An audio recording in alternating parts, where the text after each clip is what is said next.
Okay. Roll. First off, ma'am, you're looking very pretty. Thank you. And a big congratulations for your trailer.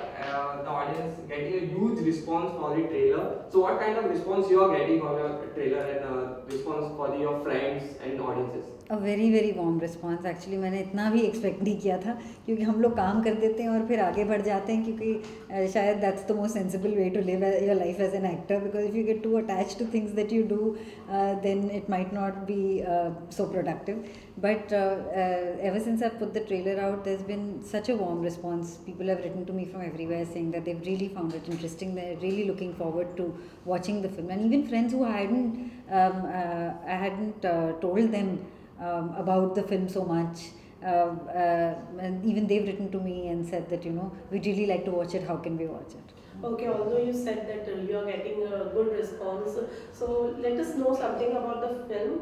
Tell us something about the film, to our audience. I think you should say it. The director of the film should have the first and the last one. All right.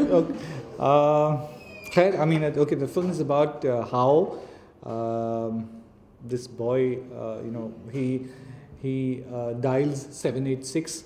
ये सोच के कि वो that is God's number and it connects to a CRPF jawan, and how from then onwards, because his father is missing, his life completely changes and he starts thinking and believing in hope, and how that comes across. That is what Hamid is all about. Okay, so how did you got the idea from dialing 786 and like going through CRPF officer? So how did this idea came into your mind? I was in search after my second film. I was in search of ideas. I was looking at and searching for ideas. वो आ ही नहीं रहा था कोई. And I also believe a lot that it comes to you. It comes by itself. तो अजीब है ये seriously. तो मैं ढूंढ रहा था और कुछ कहीं ideas नहीं आ रहे थे और scripts पढ़ रहा था. It was just not happening.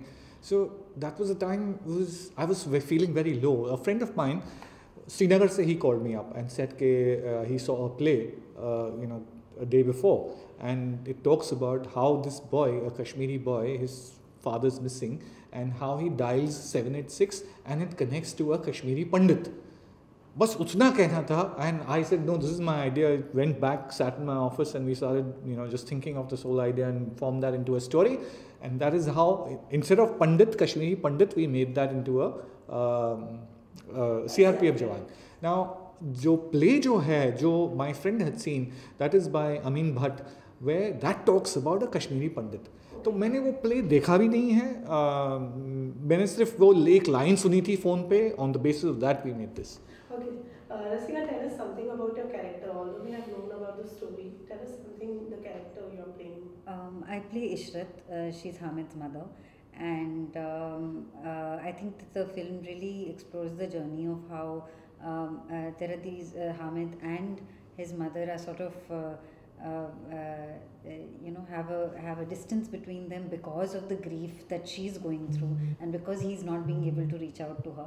So usually her film में एक relationship ऐसी होती है जो बहुत unquestioned होती है, और वो है mother और child की relationship, that it's always taken for granted that this relationship is always going to be full of love and care. And बहुत सारी फिल्मों में ज़्यादातर ऐसी ही relationship दिखाई जाती है, लेकिन इस फिल्म में it really shows how the grief that Ishrat was experiencing even snatched away from her the joy of being a mother, or the instinct of caring for your child. And really the journey of the film is Hamid's Hamid's journey to look for his father, and Ishrat's journey of dealing with grief and for trying to find closure.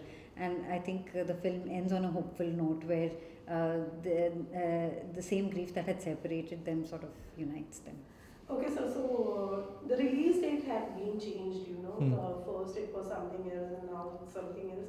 So what was the reason behind changing the release date? Because of the attack which happened and what the whole country went through this turmoil. That was one reason which we didn't want the film to release at that time, because it would be too early because of what we suffered. And suddenly we're coming up with a film which is based in Kashmir. So we thought, and my producers, they definitely thought that, okay, that is not the right time. That's one of the reasons why we postponed it. Okay. Also, the story have a very soft side of CRPF officer and also Kashmir. So, are you going to release it in Kashmir as well? The movie. Yes, we are Jammu में है, मगर श्रीनगर में तो कोई cinema halls है नहीं, तो उस वजह से वहाँ पे नहीं है. बट अगर होते तो हम ज़रूर रिलीज़ करते. बल्कि my producers that's Yoodlee films, उनकी they want to screen this film there to show it to the people out there, because what we talk about is hope, and that's what we need to convey, and that is what is also which we want, all India to release for this reason. Ke it's got nothing to do with jo hai, it is talks about hope, and that's the reason why we. Okay, जैसा रसिका ma'am आपसे जानना चाहूँगा, ये film festival में release हो चुकी है, बहुत ही अच्छा अप्रिशिएशन मिला है वहाँ पर. तो आपने बहुत बार देखा है कि जब भी फिल्म फेस्टिवल में पहले रिलीज हो जाती है मूवी, कमर्शियल में इतना सक्सेस नहीं मिल पाता, तो उसके बारे में क्या कहना चाहिए? नहीं, ये आपकी माइंडसेट की खामी है. मैं आपको बता रही हूँ, ऐसा कुछ नहीं होता. ऐसा बिल्कुल नहीं है कि अगर कोई फिल्म फेस्टिवल सर्किट में सक्सेसफुल हो, वो कमर्शियली सक्सेसफुल नहीं होगी. और उसका बिगेस्ट एग्जांपल है गली बॉय, क्योंकि वो बर्लिन फिल्म फेस्टिवल में गई थी और अभी सबसे बड़ी कमर्शियल हिट है. सो ये बदल चुका है. और आपको ये थिंकिंग बदलनी पड़ेगी. नहीं, अभी टैग हट चुका है, अब आप वापस लगा रहे हैं. ये टैग डेफिनेटली हट चुका है, मगर एक था एक ज़माने में लोग ये कहते थे कि अगर कोई डायरेक्टर को नेशनल अवार्ड मिल जाए तो मतलब उसकी लाइफ ख़त्म. और वाकई ये होता था. क्योंकि अगर आप नेशनल अवार्ड विनिंग डायरेक्टर हो, मतलब इंडिया का सबसे बड़ा अवार्ड है वो भाई, और आपको अवार्ड मिला तो आप उसी टाइप की फिल्म बनाओगे, और जो रोने की होगी, सीरियस होगी. तो अभी वो चेंज हो गया है. तो फेस्टिवल्स में नॉट नेसेसरी कि वैसी टाइप की फिल्म जाती हैं. अब जैसे रसिका कह रही हैं गली बॉय गई, हाँ वो भी गई, और अच्छी खासी दूसरी फिल्में काफ़ी घूम चुकी हैं फेस्टिवल्स. तो बात ये नहीं है कि वैसा ही है, और अगर नेशनल अवार्ड मिला तो वो डायरेक्टर दूसरा काम नहीं कर सकता. तो आपकी इक्वेशन कैसे है बच्चे लोग के साथ, क्योंकि हमने इसके पहले भी देखा स्कूल बैग में भी बहुत ही अच्छा अप्रिशिएशन मिला है, और अब हामिद में भी कैसे इक्वेशन, क्योंकि हमने बहुत जन एक्टर से सुना कि बच्चों से मैचअप करना बहुत डिफिकल्ट हो जाता है. मैचअप करना, उनकी एनर्जी से मैचअप करना डिफ़िकल्ट हो जाता है, लेकिन उनकी एनर्जी इतनी इन्फेक्शियस होती है कि वो आपकी एनर्जी को भी बढ़ा देती है. सो एक तरह का वो एक एडवांटेज हो जाता है. And I think child actors are very very instinctive. They don't they respond very instinctively to anything that you have to offer to them, and वो उसको डबल करके आपको वो वापस देते हैं. So you also have a lot of material to work with, and that is always lovely, क्योंकि the kind of innocence and the kind of instinctiveness that they work with, the kind of instinct that they work with really reminds you of what you should do as an actor. And I think your job really as an actor is to give as much to your co-actor and receive whatever they give you also. And child actors really teach you that. Of course, it's tough for them because they're not professionals, and shooting hours are often long, and they get exhausted, and they're not used to repeating, and it's physically strenuous sometimes. And कभी costume गर्मी का होता है तो मतलब film में actual गर्मी है, फिल्म में सर्दी है तो आपने बहुत सारे sweaters पहने होते हैं. तो ये सब चीज़ें होती हैं that they need to get used to these things. Some children you can't expect them to always be laughing and being professional always. So some children adapt to it easier than other children. Talha was a lovely, very well-behaved child to work with, and also very interesting. I had a lot of fun with him off set as much as on set. So we really helped each other out. He is always very curious कि बॉम्बे की film industry में क्या चल रहा होता है. तो he was very disappointed कि मुझे उससे ज़्यादा कोई कहानियाँ नहीं पता. इनफैक्ट उससे मुझसे ज़्यादा पता था कि बॉम्बे की फिल्म इंडस्ट्री में क्या हो रहा है. और मैं कश्मीरी एक्सेंट लर्न करने की कोशिश कर रही थी, तो वो कई बार मुझे थोड़ा हेल्प भी कर देता था. तो so we had an interesting co-actor relationship. Okay, so जैसे कि मूवी कश्मीर के बैकड्रॉप पे बेस्ड है और अप्रिशिएशन तो बहुत मिल रहा है, और हाल ही में जो सिचुएशन हुए हैं पुलवामा अटैक के, उसकी वजह से आपने डिले भी किया है रिलीज को लेकर. तो आपका क्या थॉट है इसके ऊपर, क्योंकि बहुत से जन चाहते हैं कि ये पूरे मसला बहुत जल्द खत्म हो जाए, और वहाँ के यूथ चाहते हैं कि नहीं, ये हम अपना अलग ही मूड बनाए. देखिए, ये गलत होगा अगर मैं कुछ उस बात पे कुछ कहूँ भी, बिकॉज वो बहुत सालों से चल रहा है. ये जो मामला है कई सालों से चल रहा है, एंड एक सेंटेंस में या एक इंटरव्यू में उसको सिर्फ कहना और ख़त्म कर देना और उसका ओपिनियन फॉर्म करना वो गलत है। तो जो चीज़ें जो हैं वो जो प्रॉब्लम्स हैं वो तो हैं प्रॉब्लम। अब वो उन लोग जिस तरीके से देखते हैं, हम लोग जिस तरीके से देखते हैं, उन सबका नज़रिया अलग होता है। तो वो चीज़ में ना घुसते हुए सिर्फ मैं ये कह सकता हूँ कि ये मेरी जो कहानी है जो होप के बारे में डिपिक्ट होता है इस फिल्म में और कहना चाह रहा हूँ वही एक उम्मीद, that's what it is and that's all I look at it in that sense. हाँ, it is based in Kashmir and I think that जब भी हम कोई कहानी कह रहे होते हैं, सुना रहे होते हैं, तो आप जितना लोकल उस कहानी को बनाएं वो उतना ही उसका ग्लोबल अपील हो जाता है। तो जैसे कि एजाज़ भी कह रहे थे कि जब वो फिल्म फेस्टिवल्स में ट्रैवल कर रहे थे तो जो लोग कश्मीर के नहीं भी हैं बट दूसरी कॉन्फ्लिक्ट सिचुएशंस में रह चुके हैं, उनको अगर कश्मीर के बारे में पता भी नहीं था, वो इस कहानी से रिलेट कर पा रहे थे। So I think really the strength of a fictional story and the strength of a film is really that if it can tap on the basic human emotions and reach to people across borders and boundaries, and even if people don't have knowledge of a situation, they can experience the grief of a situation, the futility of war or of conflict. And I think that is what I hope people will take back from this film. Okay Rasika ma'am, also आपकी Delhi crime Netflix series आ रही है जिसमें आप हामिद से एकदम opposite character में नजर आने वाली हैं, बहुत ही अलग होगा। तो ये दोनों को कैसे डिफाइन करेंगे, अपने दोनों कैरेक्टर को कैसे डिफाइन करेंगे? I think actually you're right, in one sense it is the journeys are opposite. I think Ishrat really moves from a space of grief to a space of hope, and Neeti, my character in Delhi Crime, has an opposite journey to that. And मतलब ये बहुत ही different stories हैं, तो ऐसे उन दोनों उनको मैं पूरी तरीके से कंपेयर नहीं कर पाऊँगी because they two very different people living in two completely different worlds. And as an actor I am very fortunate to have experienced such diversity. I had never experienced I had never known what a life of a woman in Kashmir whose husband is missing would be like, and through my work in Hamid I have I think got a little bit of an experience. I will not claim to have more have understood that life because I think वो इतना grief, इतना lack of closure वो शायद मैंने सिर्फ कहीं bits में experience किया हो। आई कांट क्लेम कि मैं पूरी तरीके से समझ पाऊँगी इसको। एंड ऑल्सो दिल्ली क्राइम में I got a chance to understand what people who work in the police service feel about their work and their responsibility towards the civilians of this country, and that was also something that I was very moved by. So really to experience I experienced two completely different worlds which were beyond my realm of imagination and experience.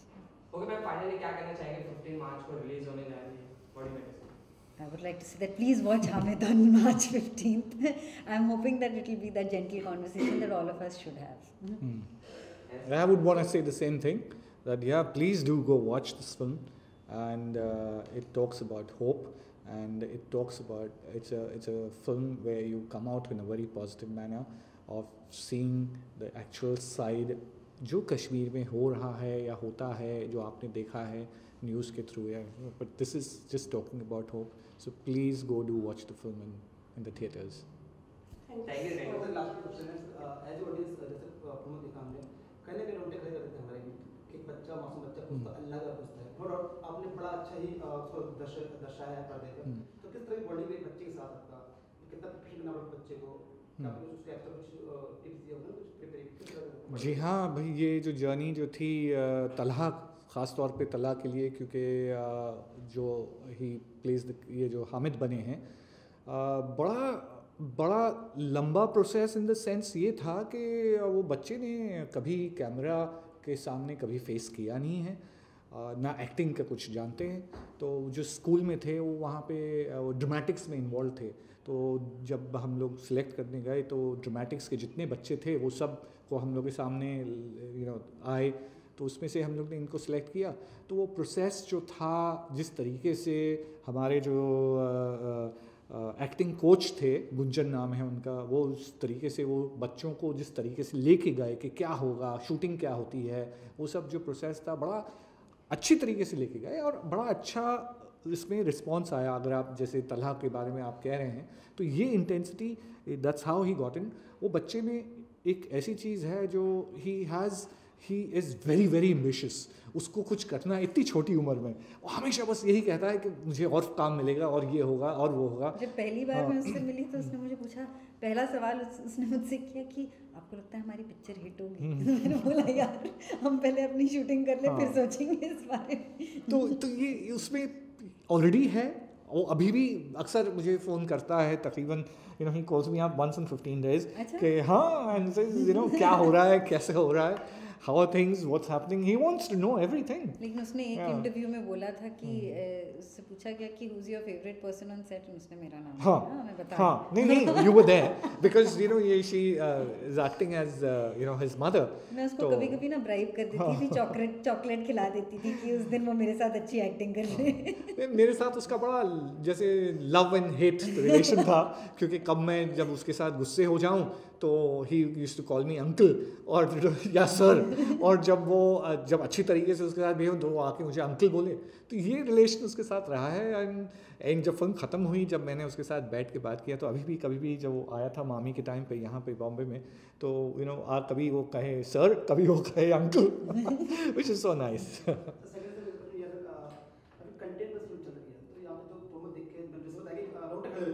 जी हाँ, कहीं ना कहीं जो जल्दी दिखाती है कि भाई there is no need to star, तो कितना क्या करना चाहेंगे कंटेंट बेस्ड फिल्मों के ऊपर जो चल रही है आजकल? This is like something which There's I no need definitely, to? There no stars. अच्छा। जी हाँ, इंटरेस्टिंग है, जी हाँ, फिल्म देखा है ऑडियंस, जी हाँ। कहने लगता है कि फिल्म को देखनी चाहिए। देखिए, जहाँ तक कि मेरा सवाल है, मैं तो हमेशा इसमें बिलीव किया है कि हमारा जो स्टार है या हमारा जो हम कहें वो हमारा कंटेंट होना चाहिए। Star is the content. And मुझे बड़ी अच्छा लगता है कि इस दौर जो फिल्म इंडस्ट्री जिस तरीके से गुजर रही है, अभी वो दौर में है कि कंटेंट को पसंद किया जा रहा है। पहले वो बिल्कुल नहीं था, वो पहले स्टार ड्रिवन था। तो for me that's what it is and I feel very strongly about it because the content should come, आगे आना चाहिए। दैट इज़ द आइडिया एंड लोगों को पसंद आ रहा है, so I feel very good about it. Problems नहीं आई, मगर ये जो हर्डल्स थी, जो तकलीफ़ें होती हैं, वो हर शूटिंग में होती हैं, हर जगह होती है। जैसे हम लोग शूट कर रहे थे तो कभी कहीं से पत्थर आ गए थे, तो तकरीबन 5 या 6 बार जैसे पत्थर पड़ते थे हम लोग के यूनिट पे, तो पूरा यूनिट भाग जाता था। तो और जिस तरीके से फिर हम लोग स्लोली वापस असेंबल होते थे, और कहाँ से आते थे पत्थर पता नहीं। तो ये चीज़ें एज अ जैसे मतलब है बड़ी बात लगती है, क्योंकि हम लोग सब पूरा यूनिट एक खौफ में काम कर रहा था कि कुछ कहीं ना हो जाए। तो वो चीज़ ज़रा पत्थर आता था, वो कुछ और भी होगा, हम लोग को पता नहीं कहाँ से आता था, वो क्या था वो, मगर हम लोग जिस तरीके से भागते थे ऐसे लगता था कि हाँ भाई कुछ प्रॉब्लम होने वाला है, मगर वो था नहीं। सो वो भी देखा है हम लोग ने शूटिंग के टाइम पे, अच्छा रहा। Thank you sir, thank you so much. Thank you.